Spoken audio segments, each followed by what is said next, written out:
Welcome to Casual Friday. I have some links down in the description if you want to jump from topic to topic. I'm going to show you a finished object that I completed this week. I'm going to talk a little bit about how I deal with socks that are wearing out on the heels and the balls of the feet. And then I want to return to last week's topic of the shoulder shaping and the back of the neck problems that I had with two sweaters and give you an update. So let's get started.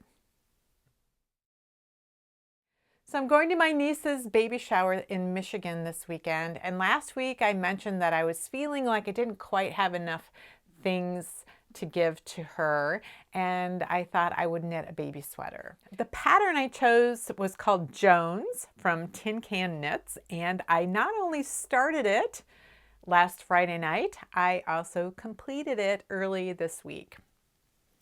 So here is the little sweater. It's a little shawl collar sweater, and the back is cabled as well.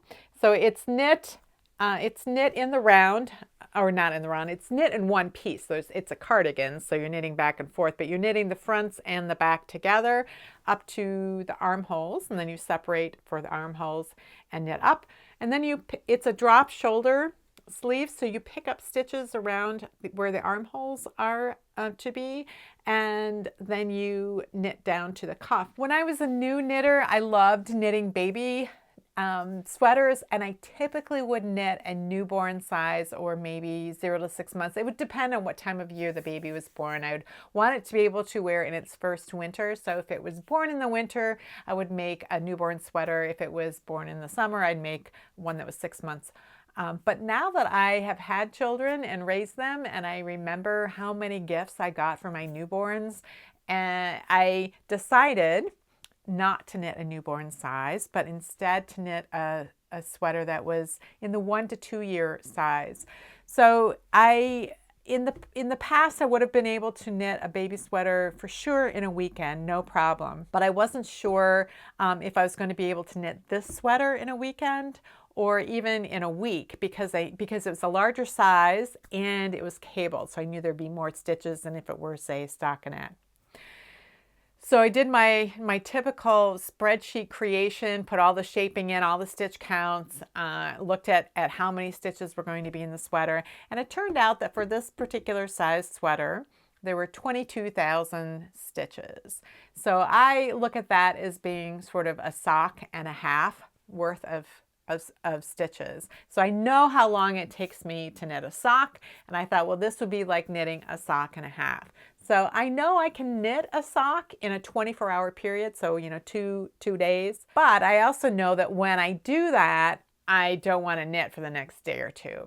So I knew that in the course of a week I could get this sweater done, but I really wanted to get it done in less time than that so that I could relax and pick out some buttons, get them sewn on, get it washed and blocked, and then get ready to go on my trip. I didn't want to be still knitting this sweater on the morning of the baby shower. So I started it Friday night, and then basically spent all day Saturday working on this and most of Sunday. So when I say all day, I mean I was doing other things. I was probably shoveling snow or doing some other things as well. That was mostly what I was doing. And then Monday, I didn't have a whole lot left to do. I think it was just the button bands and the shawl collar that were left to do on Monday. I did that. Tuesday, I went out and bought buttons. Wednesday morning, I believe, I sewed them on, or maybe Tuesday evening. And then last night, I washed and blocked it, put a fan on it, and it's dry now. So it was a really fun knit. It's really cute. I just love the idea of little babies in a grandpa sweater. So I'm really happy with this particular choice. So I want to talk to you about how I deal with socks that are wearing out and how I even notice that they're wearing out. I wear shoes as little as possible. Now, I live in Minnesota, which is a cold climate in the winter. It's very warm and summery in the summertime. But even in the summer, I will take my sandals off as soon as I walk into the house because I just don't like to wear shoes. And in the winter, It's really important to take shoes off when you come in the house, because usually you're tracking in road dirt, salt, snow, any kind of thing. So everybody takes their shoes off. Like kids learn from the time that they're little that they walk in the door and they take their shoes off in the winter for sure. But a lot of people, a lot of kids, when they visit somebody's house, it doesn't matter what time of year, they just automatically take their shoes off. It's just something that is ingrained in us. I've never had a service person come to my house and not take their shoes off. Or if they needed to keep their shoes on because they were going back and forth to their truck and bringing equipment in or something, then they will lay down tarps in any floor that they walk on. But they just walk in, and even if I tell them, oh, you don't have to take your shoes off, they take their shoes off. It's something we do in Minnesota. But then a lot of people will put house shoes on, or they'll put, dry shoes, or put slippers on or something like that. And sometimes I do wear slippers, but often it's just me and my wool socks against the floor. So yesterday I was walking around in this pair of socks here, and I was walking across the kitchen floor, and I thought, gee, the floor feels really cold. And I looked at the bottom of the foot and I saw that, oh, these are really wearing thin all across the ball of the foot. And at least one of them, I think there's a hole in the heel, or it's getting thin anyway. And so I knew these socks were old. I didn't know how old. I looked on my Ravelry project pages, and I couldn't find these particular socks, but I found another pair that were just like them in a different color, and I knit those socks in 2007. So that means my youngest daughter was 10 years old when I knit these socks, possibly younger. And she's about to graduate from college in a couple of weeks. So in my mind, 11 years is long enough to keep a pair of socks. I don't need to repair these. I'm not worried about them. So as long as you knit your socks at a firm gauge and the yarn has some nylon in it, they're going to last a long time. So for me, 11 years is enough. I don't try to darn my socks. The only time I will darn a pair of socks, repair a hole, is if it's something that I find immediately after I have completed knitting them. I found like a split stitch that had kind of dropped on the top of a pair of socks, I think the first time I wore them. And for those, I still had some of the yarn, and I did some duplicate stitch to fix them. But otherwise with these, my method for darning is to hold them over the trash can and to say darn, and then drop them in. So last week I had a few different things I was talking about in regards to shoulder shaping and neck shaping with sweaters, and then I was showing you a couple of sweaters that I had knit recently that had collars that were meant to come up and then flip back. One was a shawl collar and one was just a flat collar that is supposed to fold back. And in both cases, neither one of those collars was flipping back exactly the way I wanted them to. I also was talking about something I had noticed in commercial knitwear recently on my daughter's new sweater, and then the man sitting in front of me at the theater. And I noticed that in both cases they had these, the shoulder seam was over the back, not at the top of the shoulder, but at the back, and was much steeper than what you'd see than if you had it right here at the top of the shoulder.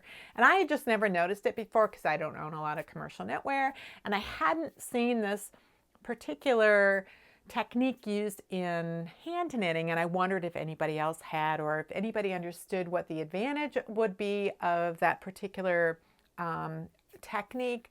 I understood what was going on. I just wasn't really clear on if there was an advantage to it, or if it was an aesthetic thing, if it was just a trend or a fashion thing. But I did pull out some of my husband's sweaters. I saw that all of his seemed to have that, or most of them did. And I just wondered about it. I got some good comments that I want to talk about later at the end.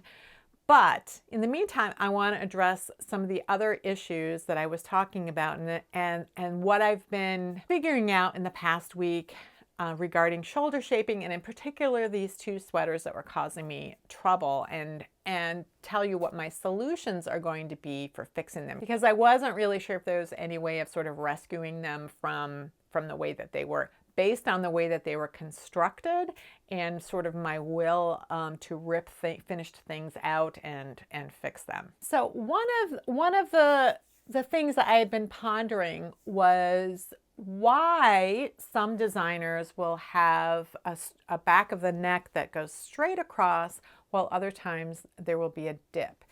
And my thinking last week was, well, you would do a dip if you were going to have a flat collar like the one I'm wearing here. But it seemed to me that if you were going to have a collar that was meant to come up and then fold back, that it would make more sense to have one that was straight across. But I just wasn't completely sure whether that was right or not. And I have a number of design books. So I was looking through the design books to see if there was anything specifically about things like shawl collars or fold back collars. Some people suggested in the comments a few resources for that. So I went to the Textile Center and I checked out a couple more books to look at them. And what I was noticing is that they don't tend to tell you why you might want to do straight across versus a dip. I did find instructions for if you want to place a dip at the back of the neck, here's how you can approach it while you're shaping the shoulders.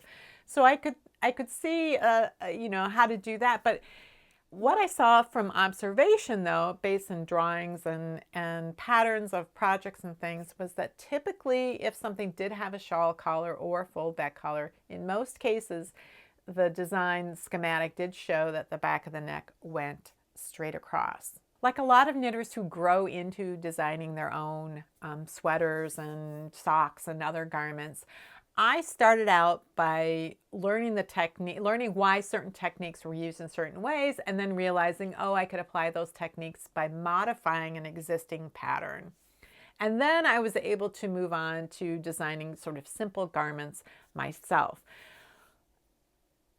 But a lot of what you do when you're learning a creative process is that you look to what has been done already and you copy that, or you use that idea, or you use that shaping, and then you apply different stitch patterns or different design elements to that existing schematic or existing pattern that you know works already. The problem can come when you see a design that works really well and you want to use a lot of those elements, but you want to apply something different to it. It's like, to say, a different neck treatment. And so you might think, well, this sweater worked really well, so I'm going to use that schematic, and I'm just going to use a different type of collar, a different sort of neck treatment, or I'm going to make it a V-neck instead of round neck. There's all kinds of things that you might want to do. But if you don't understand why those particular design elements worked in the first situation, you may not understand why they don't work in the second situation. So I want to talk about some of the comments I got about the two sweaters I showed last week, and some observations that people made that maybe were either not quite right, but were on the right track, or that pointed out something that I thought, oh, they're onto something, and then made me examine those sweaters a little more closely so that I could really identify what was wrong with them, and then what I decided to do in order to fix them. So let me get those sweaters over here. This is a gray cardigan that has this kind of just fold back collar, which I really like, but when you look on the back, this collar doesn't come back all of the way. So she doesn't have arms, so that these want to slide off of her shoulders. But what I had remembered about this sweater, and I remembered incorrectly, what I'd remembered was that the shoulders were bound off straight, and that was correct. What I hadn't remembered was that there had been some back of the neck shaping. So this sweater was designed with a little dip in the back. And what that means is that, and it's about 1 inch deep. Sweater seam is right here, and then the amount of knitting that was done between the garter stitch ridges that are right here and then where the shoulder seam is was about an inch. So this collar here begins an inch lower than the shoulder seam. That means that this collar has to fill up this dip by an inch, so it loses an inch of the total collar. And then, so then I have only this much left in order to try to fold over. So that's why this doesn't work very well. So what I can do with this, and this I think should have been designed with the back of the neck straight across, and to avoid this little dip. But because this was knit bottom up, the shoulders were joined, and then the sleeves were picked up and knit down, the only way I could completely fix the back of this neck would be to take that all apart and reknit. I'm not going to do that. But what I can do instead, because the way this collar is constructed is the button bands were knit and attached all the way up to here, and then I worked across the button band, then I picked up stitches all the way around and then worked across these, and so then I just worked straight back and forth. What I can do instead is I can rip this collar back down to the place where I picked up the stitches, and then I can work short rows across the back here in this ribbing to fill in that 1 inch so that I do have something that's straight across here. And then I can work the full length of this collar. So this collar will start up here, and I'll have the full fold back. Now you'll still see some ribbing down here that's filling in that gap, but at least the collar is going to be able to flip back the entire amount. So I will be able to do that. I do still have a couple of balls of this yarn left, and because I only have to take out the collar, I'm willing to do that. Once again, she doesn't have shoulders, but one person thought that both of these sweaters were just too big for me. Especially this previous cabled cardigan I know is not too big for me because I know what my dimensions are and what the dimensions of the sweater are, but it didn't fit well up here. And I also disagree that this sweater is too big for me. This sweater is meant to be roomy. I knit to gauge. I got exactly the dimensions I wanted. But another person suggested that the neck was too wide. Now that I thought was probably accurate, because just like we had that dip in the bottom of the other sweater has to be filled in. If the neck is too wide here, it has to be filled in with this ribbing before there's any ribbing that can be used for the shawl collar.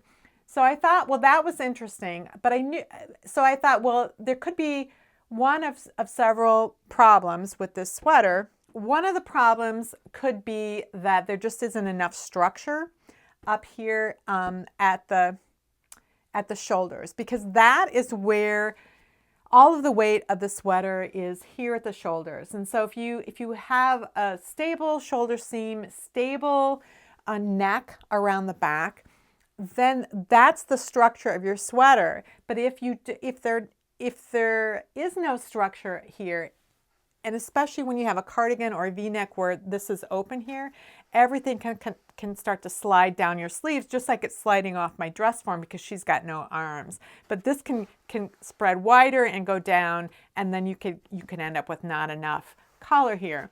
So I thought, well, let me measure what the back of the neck of this sweater actually is. So I laid it on the bed and I measured across the back, and it was 8.5 inches, something like that. I thought, well, that does seem a little wide, and I looked at the schematic. The schematic said 7.75 inches. So I thought, okay, well, either the sweater has stretched out, or I have done something incorrect in the decreases, like I had too many stitches when I was done, or my gauge was wrong, something like that. And so I checked the instructions. I counted the number of stitches I had the correct number of stitches. My gauge was correct.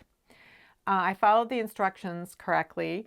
But I thought, I looked at, well, what would this width be based on the number of stitches remaining? And it turned out that it would be 8.5 inches wide. So the schematic is saying it should be 7 3/4 inches, and it's 8.5, so it's a little wider than it should be. You've got the V-neck pulling down. It's a stretchy yarn. And so I thought, well, what could I do to sort of narrow the back of this neck and maybe even help to pull everything in a little more? Because I don't have enough yarn to really do anything else with it. I have to deal with what I have now in this particular instance. And even if I did rip out this entire shawl collar, which is completely connected to the button bands, this is one of those things where I'm like, I don't know that I have the will to do that.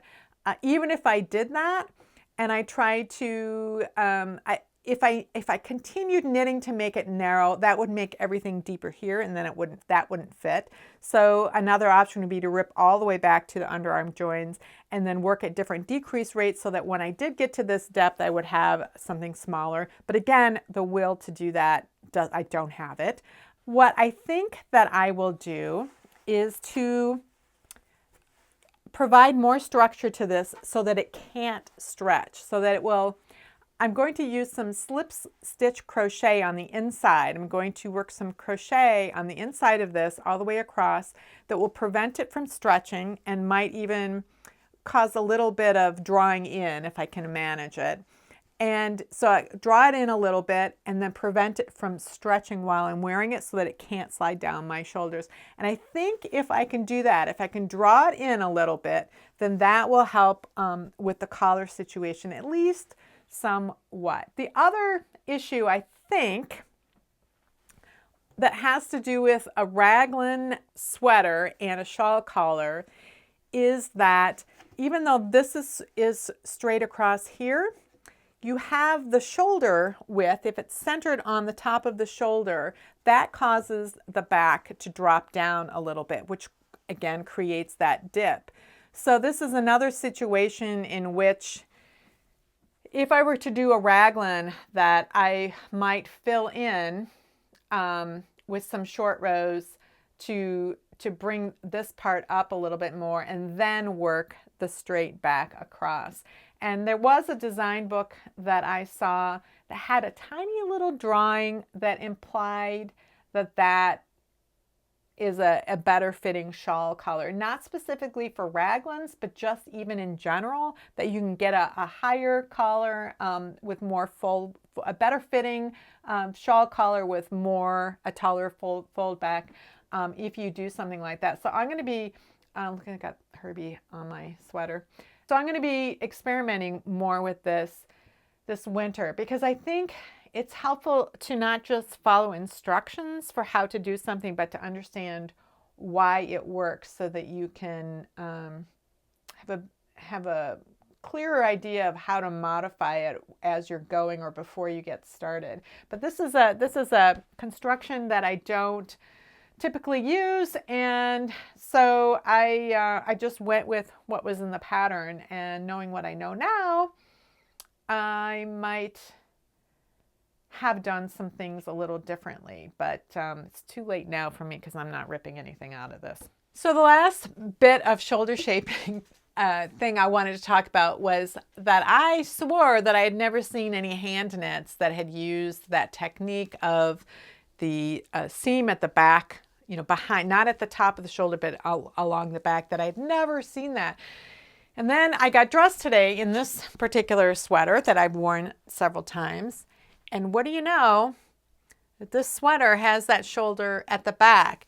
And the reason I hadn't noticed it, and actually thinking back, I did notice, but I was so busy focusing on what I was doing, like following the instructions, because this is, again, a different construction method than I had used before.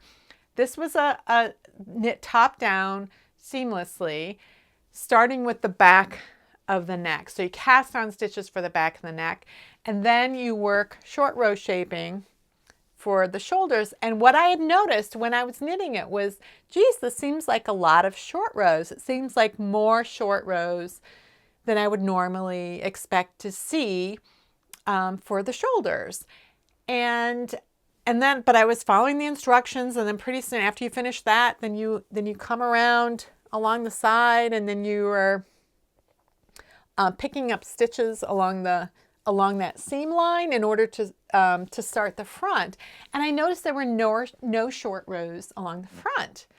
And I thought, oh, and I observed it, but I didn't know, where I was going in this, because these set in sleeves were knit simultaneously. So then you're establishing the sleeve cap, and you're doing increases for that, and then body increases. You're doing a lot of things all at one time right at the beginning. And I just didn't notice that how the sleeve cap was centered on the top of the shoulder with that seam in the back. I just never noticed it because I didn't even know to look for it. I did notice some differences, but it's the kind of thing where if I had said, oh, well, I'm going to add some short rows to the front too, because that's what I usually do, then I would have ended up with a really steep shoulder, and it would have been in a weird place. It wouldn't have worked at all. So sometimes you really have to trust instructions because you don't know where you're going with them. And it isn't until later that you can say, oh, that's what was going on, and that's why it didn't work. And next time I'll know better and do something differently. So these sweaters were both examples of constructions I hadn't done before, or collar treatments I hadn't done before. And I was just looking to see where it would lead me. And now that I see what's happened, I know what I would do differently in the future, but I also have some ideas for how I can at least make these fit better now. And I'll keep you posted on that just in the next couple of weeks. I'm not sure how long it'll take me to fix both of them, but I will let you know when I have done that.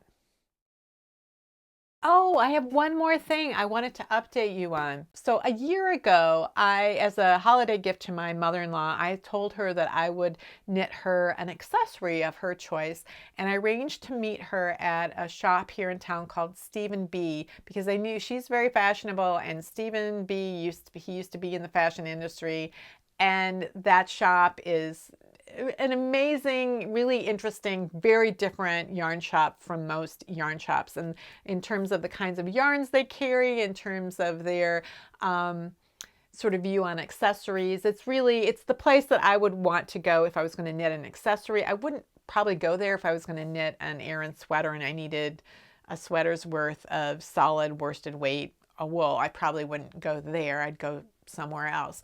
But that particular shop I knew would be a good fit for my mother-in-law. And so I arranged to meet her there. And when we met there, she had been there for 15 minutes already, had been through the shop with Stephen B and his sales associates. She had selected what she wanted me to knit, and the yarn was waiting for me at the counter. So I didn't know anything about it. And the saleswoman told me, as she was ringing it up, she kind of told me how this yarn was different, and she was trying to explain it to me, and I could hear the words, but I was not comprehending what she was talking about until I got home and I started knitting with it, and I thought, what is this yarn? So I'll link to that original Casual Friday up there where I talked about the process of knitting with it.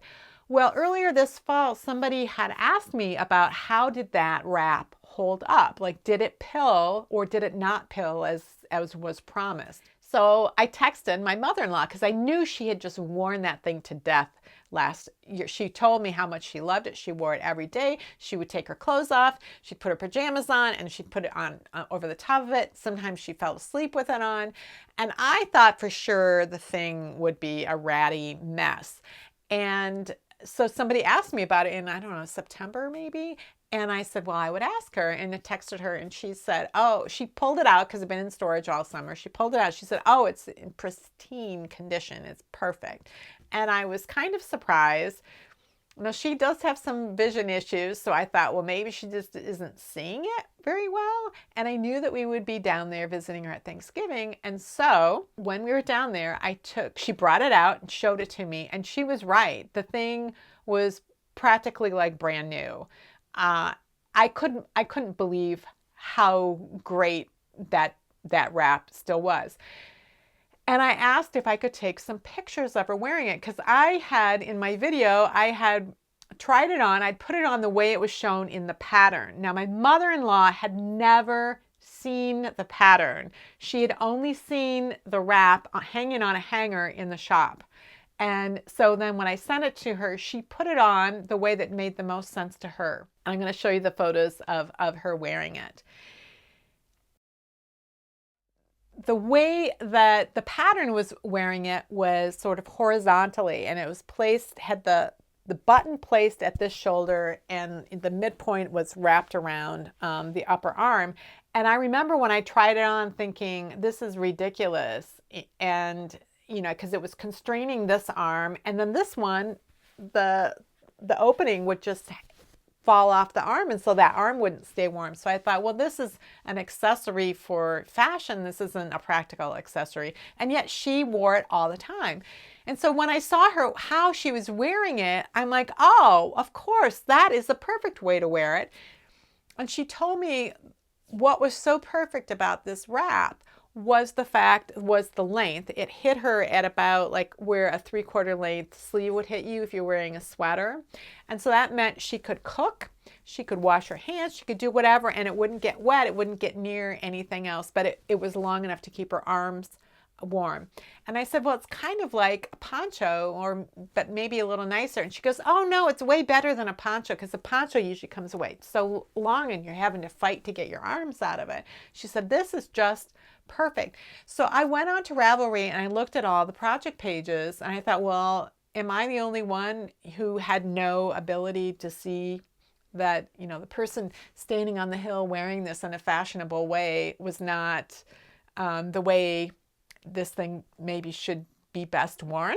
I didn't know. So I looked at the project pages. Everybody who's wearing their wrap in their photos is wearing it the way it was modeled in the pattern. And I have to wonder if everyone else thinks, oh my God, this is just, you know, not what I thought it was going to be. And if all they have to do is just rotate it 90 degrees, and then the thing will be wonderful.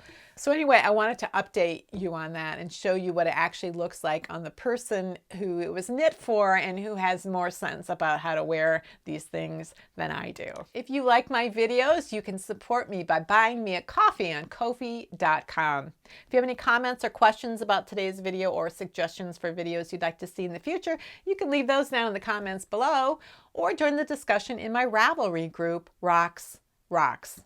Thanks for watching, and I'll see you next week.